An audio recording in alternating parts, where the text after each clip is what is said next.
welcome to everybody.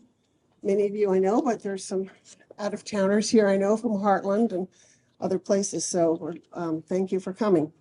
We do have a few announcements. First, our next meeting will be Sunday, April 27th at the Meriden Library. Steve Taylor will be talking about the 1953 Grantham Mountain Fire. For those of you who were alive in the Upper Valley then, I'm sure you remember it, but it was a enormous fire that required firefighters from all over the Upper Valley and even soldiers from Fort Devens who came to fight it, which it took 3 weeks to contain it. And Steve was a very young man at the time, but he helped fight the fire, and he's going to be telling stories about that. On May 10th, which is a Saturday, we're going to have our annual meeting, which will be at the clubhouse, and it will be followed by a tour of the Federal Brick House, kind of across the street and down below with the old general store, which is a beautiful Federal Brick House built around 1810, 1815. So we'll be having a house tour for that. Also, last June, the Historical Society published a book called Discovering Plainfield, which with drawings by Emily Zay. It's designed for middle schoolers, but really of interest to everyone. And we have copies on the back table for sale. It's really a fun book, and we will be giving free copies of that book to all the 3rd and 4th graders because this is the year they study local history and do their local field trips.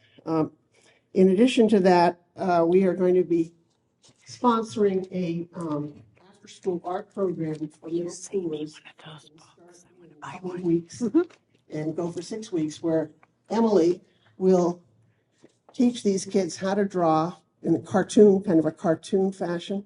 I think she calls them zines. I don't know what, I don't even know. But anyway, they're going to be going around to historic sites on both sides of town and doing drawings and then putting them together in books. And there will be an exhibit at the end at the Meriden Library. So those are 2 things we've been involved in. And I also wanted to remind everyone, particularly people from Plainfield, that our Plainfield genealogy, which represents decades of work by many people going back to Vernon Hood, who was their town historian and town clerk for many years, through Kay McClay and more recently Desmond Hudson, is now available on a program on a specific computer in the basement of the Philip Reed Library. And for any of you who have roots in Plainfield, you really ought to stop by and take a look. There's an enormous amount of information. We published the genealogy about 20 years ago, but since then, Des Hudson has added probably twice as much information, their maps, their deeds, there's all kinds of stuff. So I would encourage you next time you're at the library to just go down and take a peek and see what it says about people you may know and people in your own families. So now I'd like to introduce Annette Spalding. I'm going to read this, Annette. Oh, no, you can make it brief. Okay, no, I'm going to, but anyway, Annette is a master scuba diver with more than 35 years of diving on archaeological and historical searches around the world. She's been diving in 43 countries and 146 islands on many searches related to historic aircraft, shipwrecks, and missing people. She was also instrumental in the discovery of a one-of-a-kind aircraft in the remote Charon Lake in Manitoba, Canada, that was featured on National Geographic. She's also participated in the search for the missing Learjet that disappeared over New Hampshire. She averages 117 dives a year, and her favorite place to dive is in the Connecticut River. She's a dedicated trustee of the Connecticut River Conservancy. She's witnessed a total reversal of the health of the Connecticut River, which has improved its visibility. As a member of the underwater rescue team, she's been a member of an underwater rescue team locally for more than 35 years. And she's also very active in a number of historical societies. So without further ado, Annette Spalding. Thank you. Thank you so much, Jane. I'll turn off the overhead lights. I'll go to the back and turn off the overhead lights. Oh, thank you. I'm not used to having a microphone and because I walk around everywhere. So I'm going to walk around a little bit like this, but I want to thank everyone for coming today and your interest in history. I love what I do because there just is every dive I make, especially now that the river has cleaned up so much, it is a treasure trove of history. Everything from coming up, the with our river being 410 miles long, everything coming all the way from Long Island Sound, the early fur traders, the very first people, the Native American culture. It's just amazing what we have in this river. And so it is cleaned up so much. I used to only be able to see maybe 5 inches, but now I can see 20 to 30 feet, not right after a rainstorm, of course, and definitely not right after that July 23 storm, but it's really beautiful. So Jay is my tech person, and he's a big help to me. And the good thing about this is I saved this presentation. Jay and I made this presentation specifically for you tonight, or this afternoon. No one else has seen this yet. And many times I do many, many presentations and they'll ask about the petroglyphs or other things I found. But tonight, or today, I'm going to tell a story about what happened in one day at a place I had never been before, Sumner Falls. It was a few years ago, and what an experience one day could make in my life diving. And not only that, now I've been there numerous times, and I just met a gentleman a few minutes ago here from your community that was on the dive team, and we had a good little chat. We'll have to chat more. So with that, I would like to just, Jake arranged for me to have this nice little pointer. So anyway, yeah, it's new to me to have this. Wait, do I print it here? Wait 1 second. It could be me. Hold on a second. No, it's me. I'm sure it's me. Let's see. Oh wait, there we go. Okay, so Sumner Falls. Many of you probably do not know, or most of you have probably been there, but I had never been there. And since the day I'm going to tell you about, I've learned a lot about Sumner Falls. And so where I was doing most of this work was, okay, it'll take me just a minute, you guys. Just don't worry. This is a new thing for me. And I'm just practicing. Oh, there it is. Okay. So if any of you have ever been to Sumner Falls, boating, canoeing, fishing, whatever, you probably know that there's a very difficult way to find the entrance to the road to get in. And so it's up here. This is where everyone puts their kayaks in and boats. And then all along here, it's amazing. All that ledge, totally amazing. And so we're going to be talking about my dives that one day I went from here, all along here, all the way up here. And what I found was unbelievable. So here we go. Whoops, here we go, all right. Okay, so anyway, when you do come down that ramp to put your boats in, this is the area right here. This is the location of the famous Sumner Falls. More information about it later, but there was a mill here in 1858. Very famous mill, very different type of invention for cutting logs. But anyway, I'm in Heartland, Sumner Falls, Connecticut River, and it's really kind of amazing. I'm just getting ready to do a dive, and there's absolutely nobody around here. It's great. I've been diving with bass, 7, 9 pounds. It's amazing. There's eagles. Actually, there's one right over there. I don't think you can see it, but Yes, there was a I lot of eagles them actually. last night, 6 blue heron. I did 2 dives back to back last night, 4.5 hours underwater. We covered some amazing tools from the early 1800s that we used in the mill. I've turned them over to the Historical Society.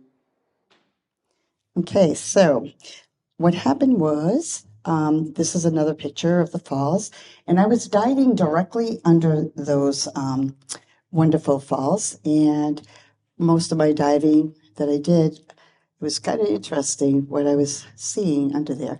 And when you're under those falls, the water's bubbling like crazy, and it's, a little bit swirly, but I love diving under waterfalls.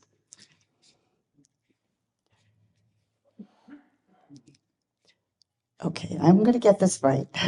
This is my new little tool, and it's great. Okay, so it all started with a day I got a call, and it was amazing. This man called me. He was a fisherman, and he got my number from somewhere and told me he was at Sumner Falls. He was kayaking. His kayak tipped over, and he had about $1,200 worth of fishing tackle, and some of it was very sentimental to him. So I told him I would meet him there. It just so happened I could. And he also had another outfit, a jacket with money in it. So off I went. And it's about, I live in Rockingham, Vermont, so it's about 45 minutes there. But I've never been there before. So I didn't even know I had the right entrance on this dirt road. I'm driving down the dirt road, and here I am. I get to Sumner Falls, and he was there waiting for me and show me where he lost everything. So I gear up, all ready to go, thinking it would be relatively easy. But what happened was I started finding underwater. Jay, did I miss a video?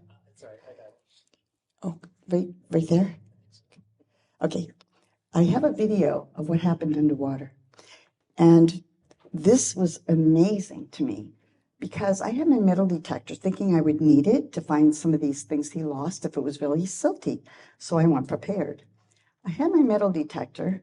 I'm going into the cove, and it's going off like I have a car under me. I thought it was malfunctioning. Something was wrong with it. But that was not the case at all. What happened was 7, 8 inches down in the gravel, I started finding all these huge tools. Watch.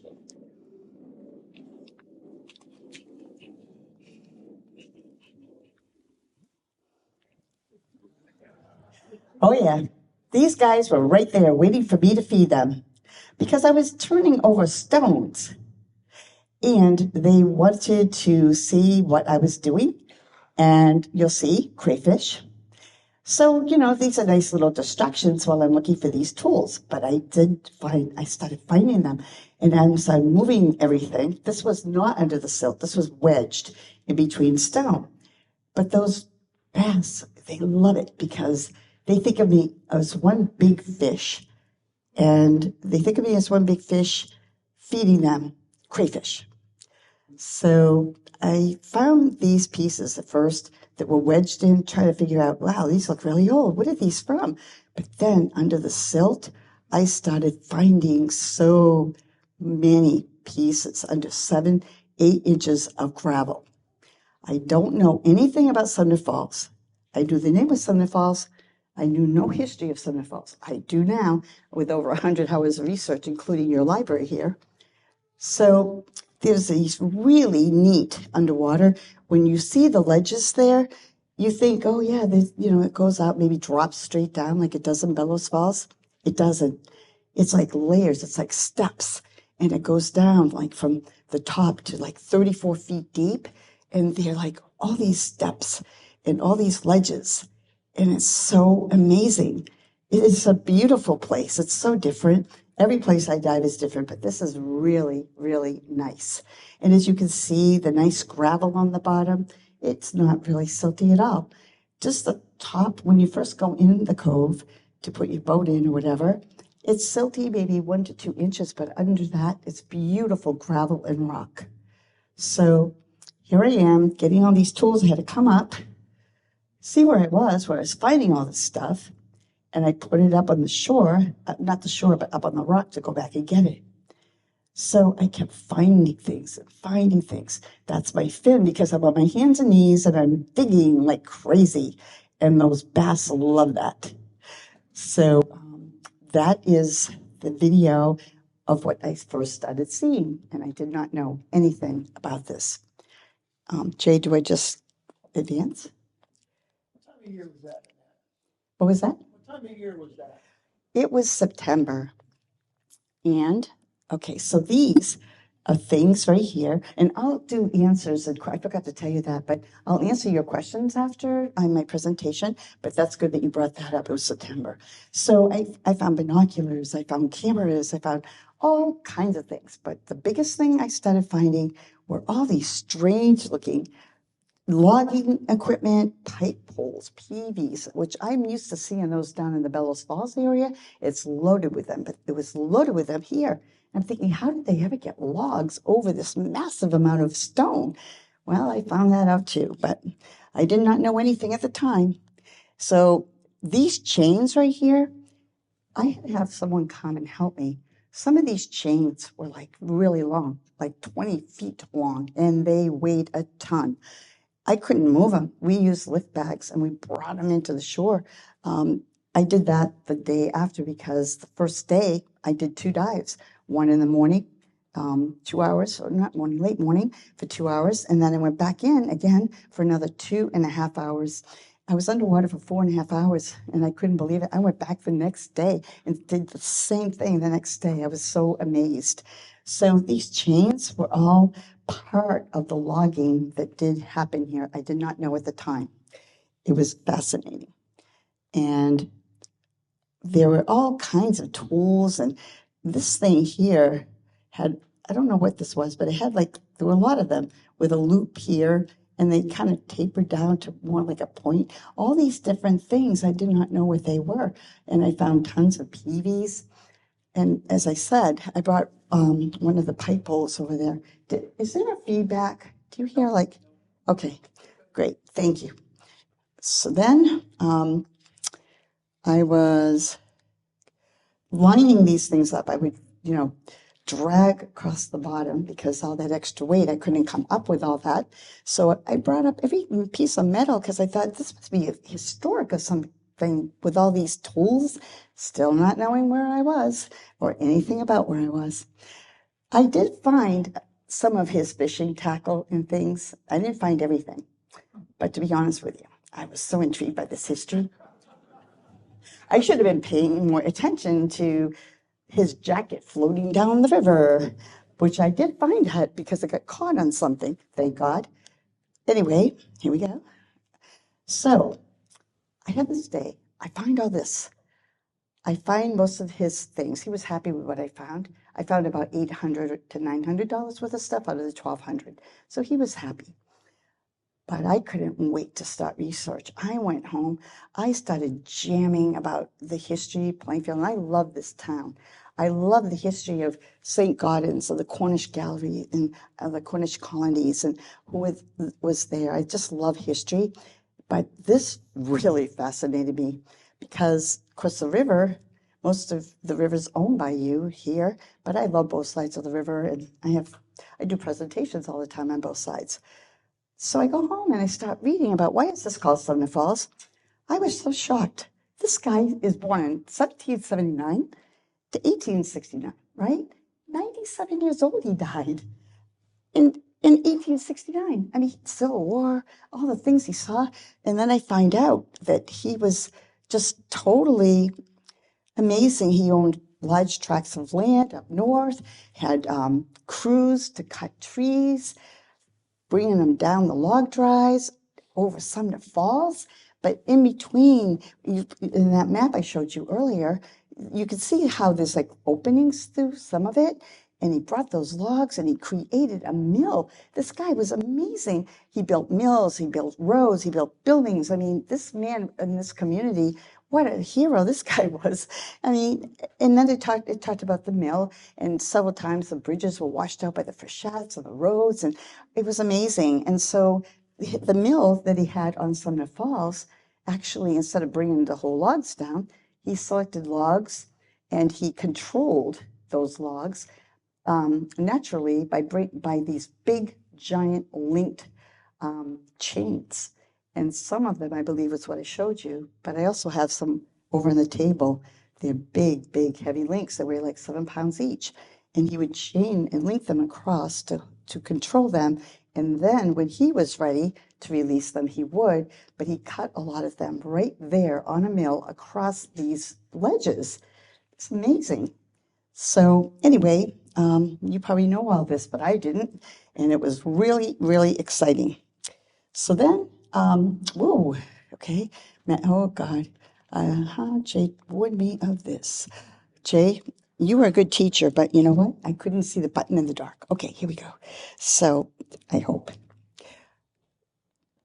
Anyway, so on the river, as you probably heard about the tragedy and how bad it was. It was really, really bad, really dangerous work. Talk about like dynamiting these things and having logs flying, but also try to balance with these leather boots with spikes in them across these rocks, I mean, not rocks, logs. And then if they open up and you fall through or you lose your PV or, any of your equipment, you're in trouble because they couldn't replace them easily.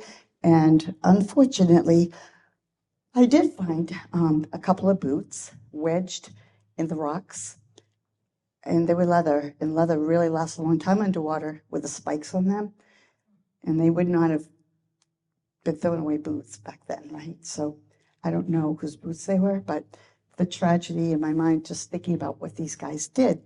So anyway, it was hard work, and then along with this hard work, they had you'll see over on the side there, but they had these various types of pieces of equipment for PVs.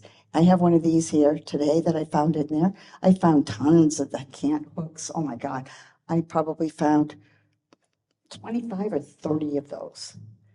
And I found them on the north side and the south side. So there's a lot going on there. So anyway, I have, this is part of one of them. The stick was broken off and was kind of rotted. I found all this at Sumner Falls. And every time I find something and I don't know what it is, I did know a lot about these, but I didn't know a lot about other things. These right here are Native American needles made of bone. These were underneath a silt, and they worked them to have a sharp point on them. And everything I find, I start doing research on, an old inkwell. That is not with me. It's something else I found. It's a mastodon tooth I found in Florida.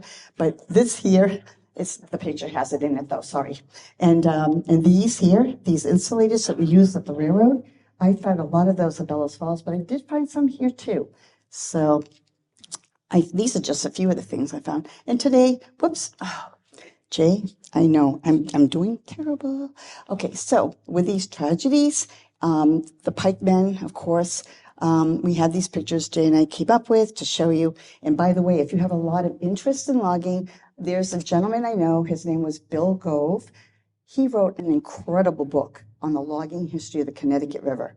It talks really a large amount of time I spent reading, he has a big section on Sumner Falls. He also has a section on the very tragic accident. As you know, when you drive down the dirt road on the left-hand side, before you get to the entry to put your boats in and such, you come across these nice hosta and a fence. And this is a gravestone right on the river. The gravestone is of this young boy, 19 years old, from Maine. And he was in the log drives, and he died in 1895. And that was after Sumner died. He must have been, maybe, I don't know what came after that. I know it was a big company in Maine that came in after Sumner. But anyway, they notified his family, and they didn't come and get him, his body. And the people that he worked with buried him right here. And that's a stone. And that's a Sumner Falls. So on the falls itself, there's all these big spikes where they used to attach the chains to. Those are still there, but that's all. The rest is underwater. And from my research, everyone thought like during this bad foreshadowed storm that in flood, that they washed down the river. They're too heavy to wash down the river. They get deeper and deeper and deeper. I wish it was gold I found, but it wasn't. It was tools from the 1800s from his wonderful, amazing invention. So let's see here. This is not, it's me because I can't see it in the dark. Okay, so I did that already, and the PVs and that. So you can see it again. Sorry about that. And there's all these different, different tongs and all kinds of different instruments that they made. And I don't even know how they made them all, really. It's all hand-forged steel, everything I was finding. And then this is another piece here, like, this just, it was broken off here. But, they had all kinds of various types of hooks for grasping onto logs. It was just amazing how they did this. So what else happened was, this is all in one day, mind you, all in one day. 2 hours the first hour, I'm finding all these things underwater, dragging them to the shore, putting them on the shore.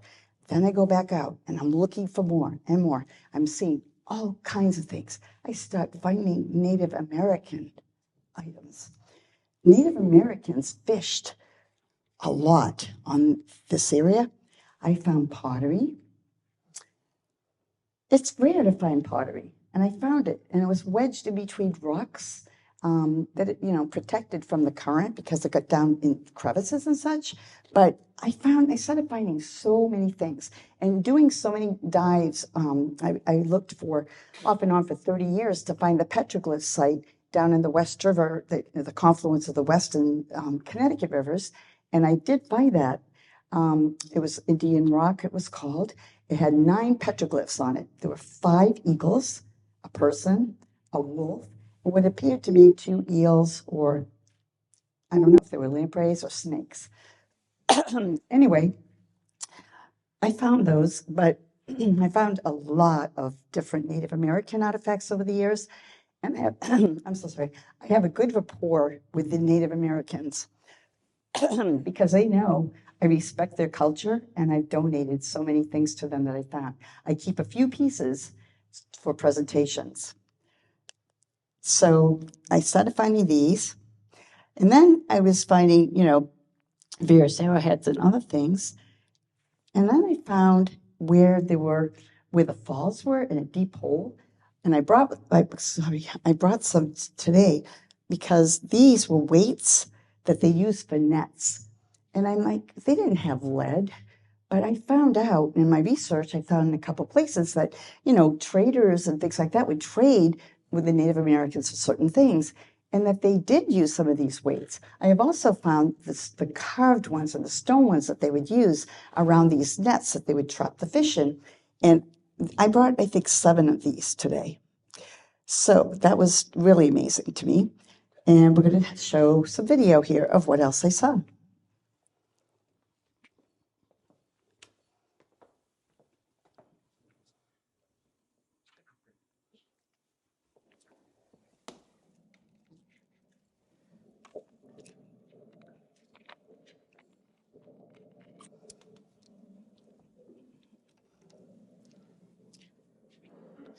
That noise you hear, it's the waterfall. It's over my head.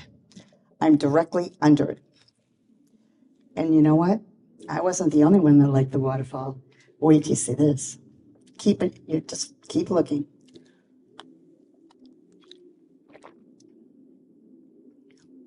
I'm looking for tools. Well, that crayfish looked really nice to my little fan club that showed up. And I could feed them right out of my hands too. How do fish swallow a whole crayfish like that? It's amazing. The bass swallow them whole. And you can still see them, like the claws going inside their body, for God's sakes. These guys became my best friends. Every time I was diving, they'd show up. And they'd look at me like, okay, uncover more. That one's too big to swallow. It's so funny. They're so funny. They're so personable. So I'm under the waterfalls. I'm looking at these beautiful fish, nice and healthy, crayfish, looking for tools, distracted by the bass. And then I'm always looking down. I found clay pipes. I found all kinds of things wedged. And you can see, Bellows Falls has these amazing whirlpools and potholes, and they're carved out from so many years of swirling around. And you have all these little, inside these little pockets underwater. There's so many things that I find. So many of the tools, so many things, Native American artifacts, but the fish were so amazing to me. And so now I'm going down this ledge, and as I was saying, you think that it's just maybe drops straight down like the ones do in Bellows Falls under the Vilas Bridge, but it doesn't. It is not like that. It starts out like stairs and it goes down gradually down to 34 feet deep. And there's so many incredible things. As you can see, I'm going deeper right now. And if you look in a second, you'll see, like, this is fisherman's heaven, really. I mean, they were like everywhere, and they were waiting for me to feed them. However, there's certain species. I mean, look at how close he is to my mask. It's like, okay, feed me. I want another crayfish. But what happened was there's certain types of species of fish that's very rare for me to be able to videotape. Well, not in this case, because underneath that waterfall, all the water is churning up. You've got oxygen coming in, and you have a lot of bait going over, all kinds of things that fish like to eat. So they're all lined up underneath this waterfall. And I'm looking, I turn around because my head was down, but then I turn around and I start looking at what's in back of me for fish life. Oh my goodness, I had trout, brown trout, rainbow trout, bass, and walleye, tons of walleye. And they just love this. And they love that action of the waterfall. I love diving under the waterfall. So all of a sudden, there's the walleye, and there were a lot of walleye. There was this one hole under it was about 32 feet deep. And these guys, this is rare that I can film them because they're very skittish underwater for divers. They're not social like the bass. It's also very difficult to get the trout.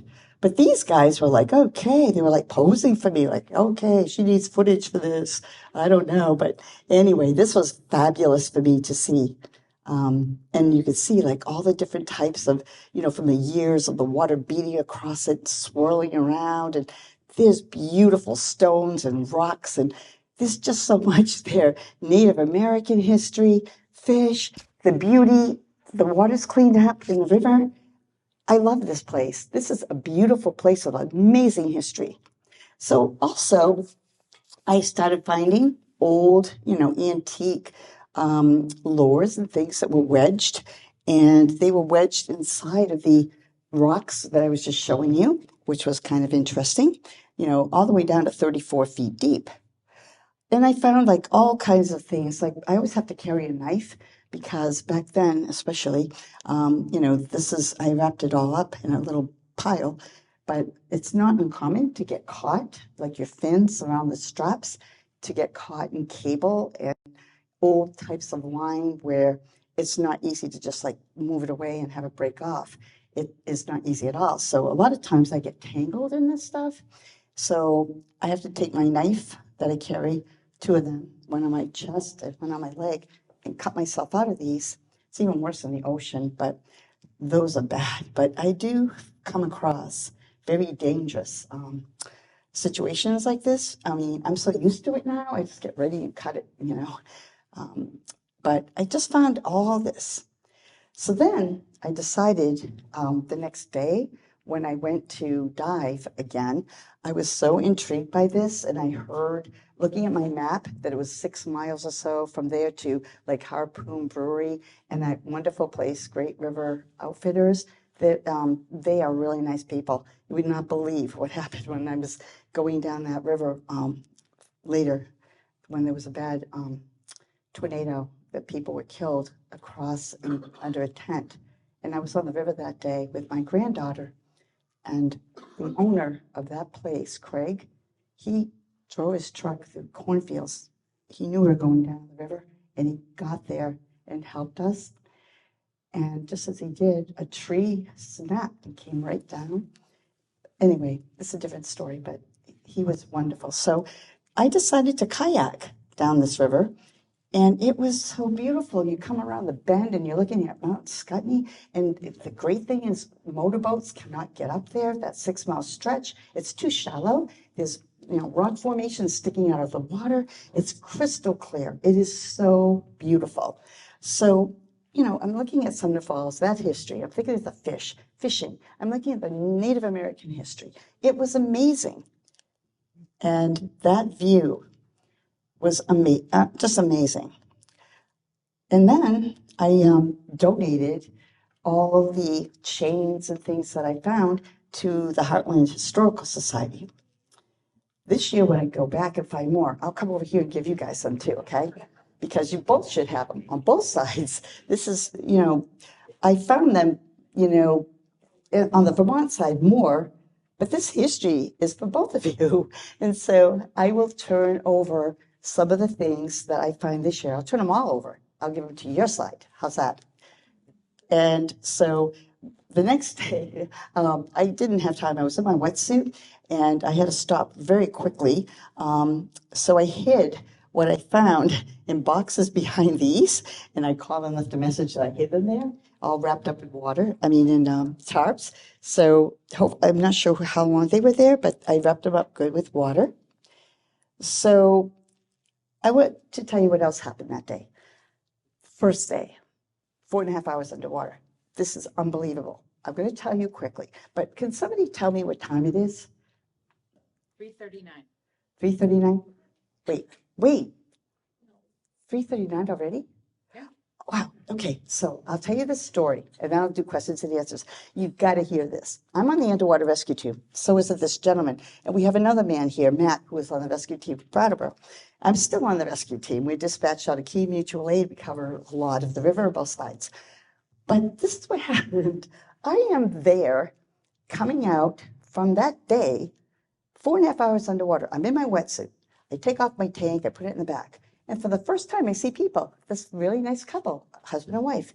They show up and they are telling me about the eagles and everything. And I have a pager on me all the time, not underwater, but on land I do. And so he's telling me about the eagles. And all of a sudden, my pager goes off. Like it's loud when I get a call. So I'm like, oh my God. I said, excuse me, let me just listen to this. I'm a rescue team. And it says that there is a kayaker. It's an emergency to respond on the other side of the river, where the ferry crossing is by Wethersfield Bow.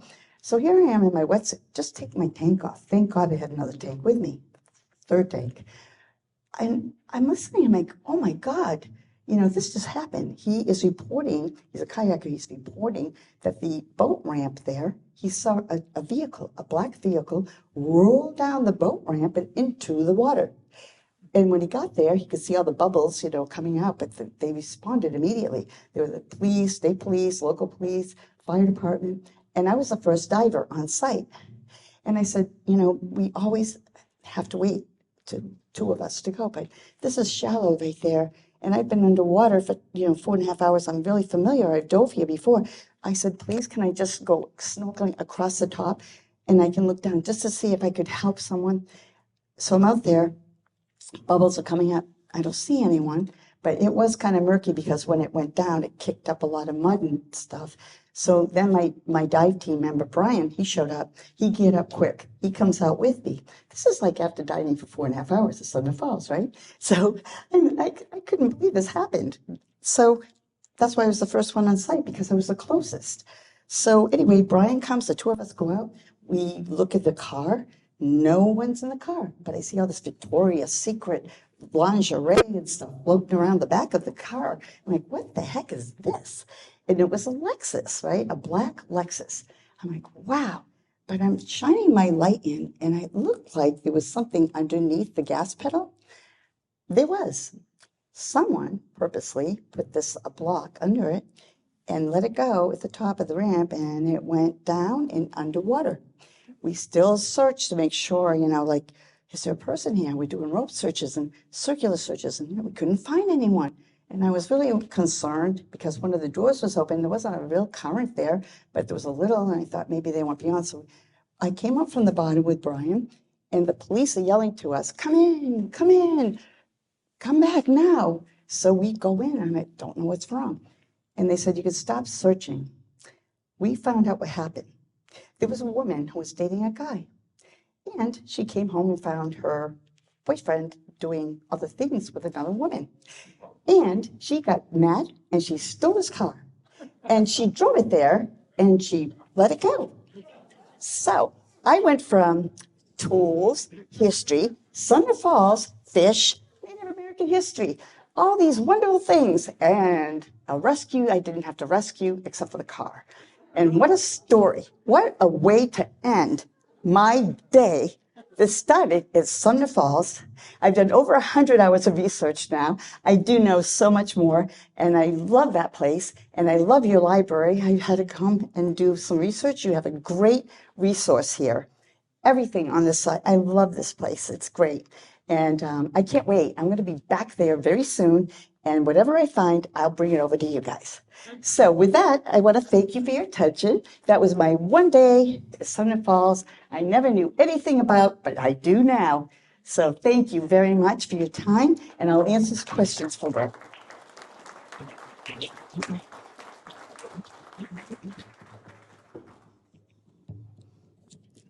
I don't know how to shut this, so all right, so oh, wait, now I can see this better. I wouldn't have even messed up. Sorry about that.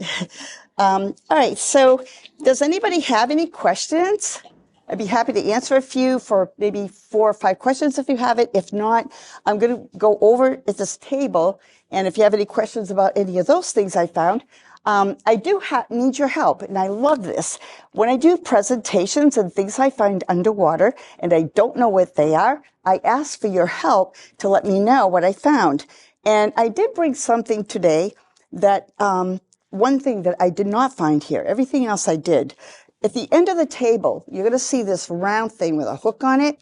And I sprayed this blue stuff on it to keep it from rusting because I wasn't sure if it was something I shouldn't put, other preservative or whatever on, but I need to know more about it. I found this in the river, not at Sumner Falls. I thought it was a cannonball at first. I don't know what it is, but if anybody has any idea, would you let me know? All right. Any questions? Yes. Yeah, I was just curious, if you dived all over the world, what made you want to dive in this part of the Connecticut River locally? Okay. That's a good question. I have dove all over the world, and I loved what I did, and I still do. But my favorite place, I'm not joking, the history in this river is unbelievable. Like, I can go on a special place to look for a shipwreck, and I'm looking for a shipwreck. I could go and look for airplanes. But this river, every single dive I make for years on the underwater rescue team looking for people in zero visibility. And as you know, some of you know this, cold river revival. People that are underwater and they thought they drowned years ago, they can be revived if up to an hour and 40 minutes for a child and up to an hour for an adult. And so if the water's clean and the water's cold, you have a better chance. And if you're younger and healthy, you have a better chance. But where I'm going with this is that going from a visibility like this with the strong advocacy of the Connecticut River Conservancy and many other organizations that work with them, it is amazing to me that this visibility has changed. It is a treasure trove of history. I have not made one single dive and not found something historic. And it leads me to getting behind in my work because I'm back, researching. I've learned so much. I find fur traders things, Fort Dummer down in Brattleboro, Charlestown, Fort number 4. You wouldn't believe the things I find under there. And I end up donating it to the Historical Society. When I can't dive in the river because it's too bad, Spofford Lake, I'm doing a major thing there off and on. I'm looking for a steamboat that was built in the 1800s. I already found the anchor. I found the chain. I donated them to the Chesterfield Historical Society. We are support your historical societies. That's all I could say. We need to support them. So to answer the question, probably that when I started to dive, being on the dive team and seeing how it cleaned up so much and seeing what I was finding underwater, it's all undiscovered. It's new. It's it inspires young children, and they think that everything is doom and gloom and that there's nothing positive. I stress that it can be done with all of us working together. The reversal of that river and the health, by everybody working together to do that, and for them to feel that everything has not been found. There's exploration and discovery and excitement and exploring. And these guys are all so psyched when they do their presentations at schools and things. They all want to become divers. I get them at least snorkeling right off, but I love the river. The history is just, there's just so much. It would take me all day to tell you all these things I keep finding. Yes. Any other questions? Yes, sir. When you were seeing those bass and those walleyes, did you notice any of them have a tag in their fin? Yes, if the walleye or the bass had a tag in their fin. Not at Sumner Falls, I haven't seen any tags, but I have seen a few in Westminster Station from a distance. I don't know, what are those tags for, sir? That walleyes that are swimming by there in school, that first walleye, Yes, he's got a tag in his back fin. he does? I'm going to have to watch that again. Wow, I don't know. See, I've learned something new again. That's why I love it. Because I've tagged over 500 bass at Sumner's, and I never catch the same one with a tag, and I have walleye. I'll try to help you, but I can only do it by photo. And I'll let you know. You just pointed out something that I did not know. That's amazing. Anybody else? All right, I'm going to be over there at the table. And thanks for coming in, you guys over there. If you have any questions, I'll answer yours first, okay? I'll be right there. So thank you so much again.